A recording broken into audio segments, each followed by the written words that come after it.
I'm pretty sure that most people watching this video probably read the title and thought to themselves, what the fuck is this kid about to say? I mean, obviously, Paul McCartney is one of the greatest singers of all time. Everyone knows that, right? Well, yes and no. Here's the thing. While we can all agree that Paul McCartney is a great singer, when it comes to the conversation of the greatest singer of all time, I don't really see his name being brought up that often, which is a shame because not only do I believe he deserves to be in the conversation, I also think he should be pretty high up there. It's not that I believe that he's a better singer than Freddie or Elvis Presley, it's just the fact that I believe that people that don't include him in the conversation is because they just don't know the legend of Paul McCartney and his many voices. That is the reason why I decided to make this video. I want to put my opinion out there and I want to make sure you guys understand why, for me personally, it deserves to be in the top 5 greatest performers of all time. However, I will say that this is only my personal opinion, so if you have your own, and I'm pretty sure you do, you can go ahead and leave a comment down below and I'll make sure to read it and give you my opinion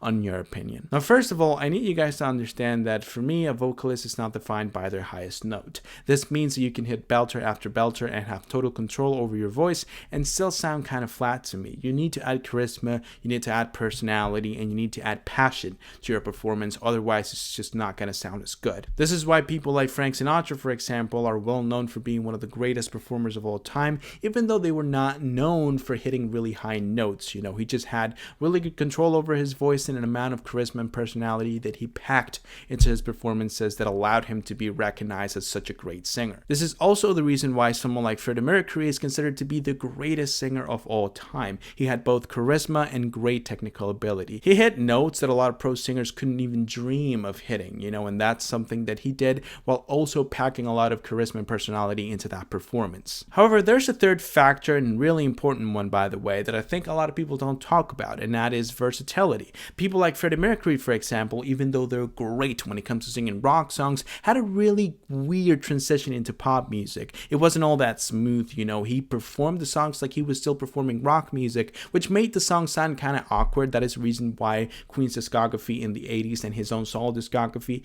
is not really the greatest thing in the world. Something similar happened with people like Elvis. Elvis performed gospel, folk music, rock and roll. However, his style of performance was always kind of the same. What changed was the music. The music adapted to Elvis. Elvis didn't adapt to the music. That is the complete opposite to what Paul McCartney likes to do when he performs his songs. He has a set of characters that he likes to play depending on the type of song he's playing. And we're not talking about, he liked to do with this character in this year and this other character in the next year. No. In the same album, he has multiple different styles of performing that he likes to use to adapt to a certain genre that he was trying out at the moment. One of the best examples is the White Album, which is an album where Paul McCartney has so many different faces that go from folk music and Mother Nature's Son and I Will to absolute rockers that were pretty much the beginning of heavy rock music and songs like What Are We Doing on the Road and Helter Skelter. The fact that he is the same person performing these two totally different styles of music is ridiculous. But then you add the rockers like Back in the USSR,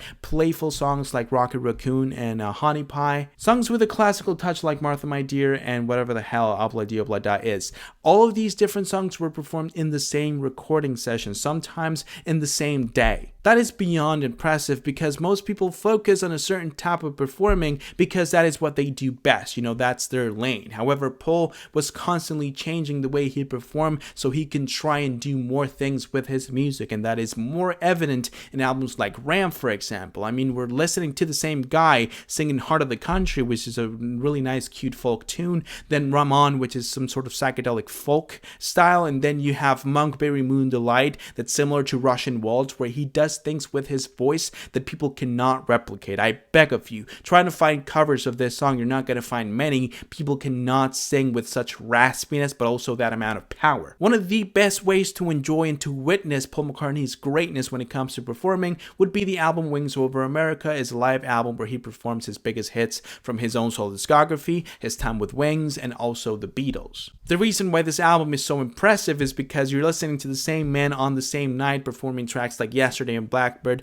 melodic, quiet, beautiful, and High High High, Helter Skelter, Maybe I'm Amazed, songs that require high belted notes that it's almost impossible to replicate by anyone else other than Paul. You get to see all of the different faces of Paul Paul McCartney in just one single performance, which is where I think McCartney really shines. He may not be the greatest singer in terms of vocal ability. It may not be the greatest in terms of, adding passion and personality to the music, but he has a massive amount of versatility, and that keeps his performances really entertaining throughout the entire listen. Whether we're talking about a live album or a studio recording, and I know a lot of people say, well, you shouldn't be counting studio recordings because they're modified, they're processed, whatever, but we're talking about the 60s and the 70s here, so most of this technology that we have today of autotune and, vocal processing did not exist at the time. So I think it's perfectly reasonable for me to include the studio recordings in here too. I've heard a lot of people saying that Paul McCartney isn't that great of a singer. He just knows how to scream. Songs like Helter Skelter, I Saw Her Standing There, Can't Buy Me Love,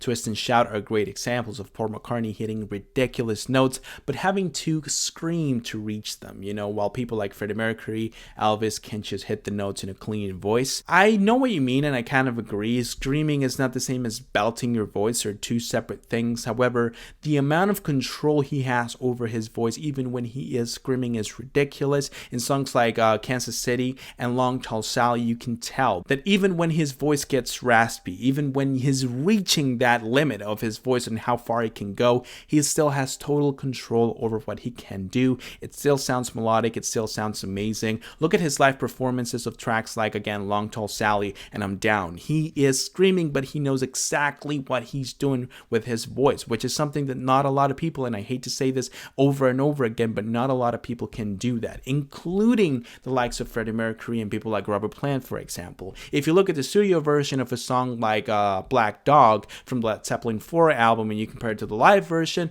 they're very different from each other. I mean, it's clear that Robert Plant's voice has to be in really specific situation in order to reach those notes. And something similar may happen to Paul McCartney in songs like I've Got a Feeling and Oh Darling, which is why he didn't often perform those songs live, but that doesn't really take away from the fact of how impressive the vocals he reached in those songs were. Another example I can give you is Roger Daltrey from The Who in the track Won't Get Full Again, where he's screaming in the studio version is way better and cleaner than the one in the live version. That doesn't happen with a McCartney performance. Actually, often when it comes to his screaming rock and roll voice, it sounds way better in the live version compared to that of the studio version. See that in tracks like Call Me Back Again, where it sounds more bluesy and more effective in the live performance rather than the studio version, mainly because obviously his voice was a little more worn out, which allows you to scream easier. It's, there's a whole technique behind it, but for the most part, it's better in the live performance. In my opinion, his ability to adapt to so many different styles of music is one of the main reasons why the Beatles were as popular as they were. You simply had everything in the Beatles. I mean, if you want to go to vocal jazz, you go to Frank Sinatra. If you want to go to heavy rock music, you go to Led Zeppelin. If you want to go to death metal, you go to Ozzy Osbourne. If you want to go to Baroque or folk music, for example, you can go to Bob Dylan. However, you could find all those different things, all those different styles in one band, and that was the Beatles, with the likes of John Lennon and George Harrison, obviously, but for the most part, it was Paul McCartney's performance in all these different styles. You can go from Lady Madonna to Penny Lane to a track like She's Leaving Home. It's the same guy, just a year apart from each other, singing all these different styles of music. I mean, it's beyond impressive, and that is the reason why, compared to other artists that obviously have great vocal technique as well, obviously they're very versatile, no one really comes close to Paul McCartney's versatility, control, and just charisma when it comes to performing the track. I personally believe that he is kind of underrated when it comes to his ability to perform tracks. I believe that people don't really understand how much of a great singer he was, especially in that era between 68 and 1972. People like to argue that after the 80s happened, his voice was never the same, and I agree, he doesn't sound the same as he used to, but I mean, people get old and their voice changed, and that's totally normal. I don't think that the fact that his voice doesn't sound too good now and is not as melodic as he used to be should be enough to discredit the fact that he was once a great singer, one of the greatest in the planet. As to why we don't really see him in the conversation of the greatest that often, I don't really know. I think there's just a lot of people that don't really know about tracks like Oh Darling and I've Got a Feeling, where he truly showcased the range of creativity and ability to adapt he actually had. And if you Google people like Freddie Mercury, for example, and Queen, you're going to find Bohemian Rhapsody, Don't Stop Me Now, We Will Rock You, We're the Champions, songs that truly showed Freddie's ability to perform. While Well, if you search for Paul McCartney, you're probably going to find Hey Jude, Let It Be, Maybe I'm Amazed, Yesterday, songs that are basically just ballads. So a lot of people may think, okay, Paul McCartney sings ballads. Well, that's not totally true. He has a range of different, styles of music that he liked to play around with. I believe that if people heard tracks like Monkberry Moon Delight, The Backseat of My Car, Ram On, Wildlife, Oh Darling, I've Got a Feeling, Got to Get You Into My Life, I think that if people heard those songs as well, they would truly see a man that was able to adapt to any sort of music that was thrown at him. And that is the reason why, in my opinion, he deserves to be in the conversation of the greatest of all time more often. Actually, if you were to ask me my favorite singer of all time, it's definitely Paul McCartney. I love his voice. I love his passion for singing. I love how natural he sounds no matter the style he's performing in. And even though I don't think he's the greatest singer in terms of vocal skill and in terms of overall performance, he's definitely my favorite. The best one, I don't really know, would definitely be between Elvis and Freddie Mercury, and it maybe even Michael Jackson, because his range is something ridiculous that I haven't heard another human sing like Michael Jackson. That's a topic for another video. But my favorite, the one that truly entertains me the most and the one that feels like a genuine person trying to have fun with music and constantly trying to push himself out of his comfort zone,